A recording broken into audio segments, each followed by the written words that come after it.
अस्सलाम वालेकुम गाइस। आज की इस वीडियो में हम पढ़ेंगे comparison of references to objects in dot net framework. There are reference data types that do not contain their value, unlike the value types, but contain the address of the memory in the heap where their value is located. Strings, arrays, and classes are such types. They behave like a pointer to some value and can have the value nil.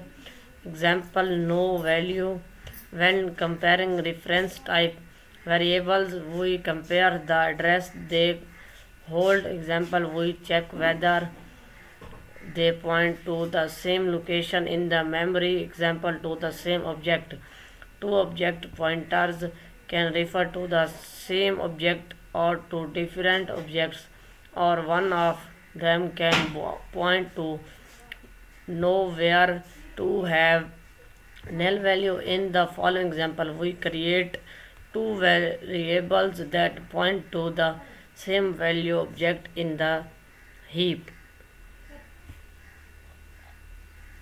After executing the source code above, the two variables str and star will point to the same object which is located at some address in the heap. Managed heap, we can check whether the variables point to the same object with the comparison operator is equal to for most references types.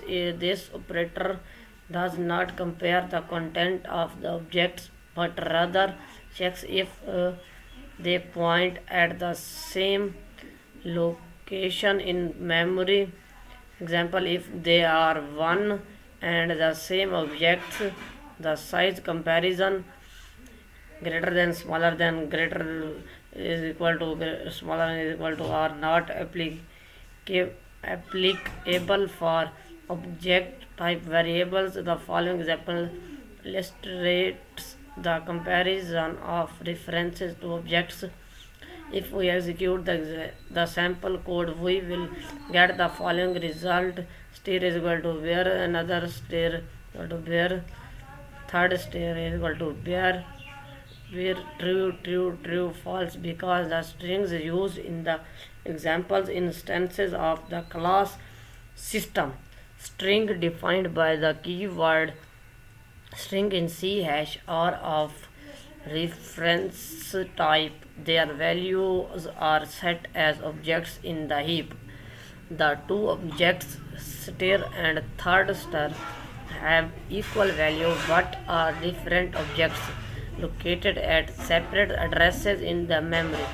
The variable another stir is also reference type and gets the address the reference of stir. A example points to the existing object stir, so by the comparison of the variable stir and another stir, it appears that they are the comparison of value of the variable stir and another stir. It appears that they are one and the same object and are equal. The result of comparison between stir and third stir is also equality, because the operator compares the strings by value and not by address. A very useful exception into the rule for and then compare for comparison by address. However, if we convert the three variables to object and then compare them, we will get a comparison of the address in the heap where their values are located, and the result will be different. This above example shows that the operator is equal to has a special behavior when comparing strings, but for the rest of the reference types like arrays or classes, it applies comparison by address. You will learn more about the class string and the comparison of string in the chapter about string logical operators. Let's recall the logical operators in C as they are often used to construct logical expressions. The logical operators are अगर guys आज हमारी video अगर आपको अच्छी लगे तो subscribe ज़रूर करें और बेल आइकन को दबाना ना भूलें।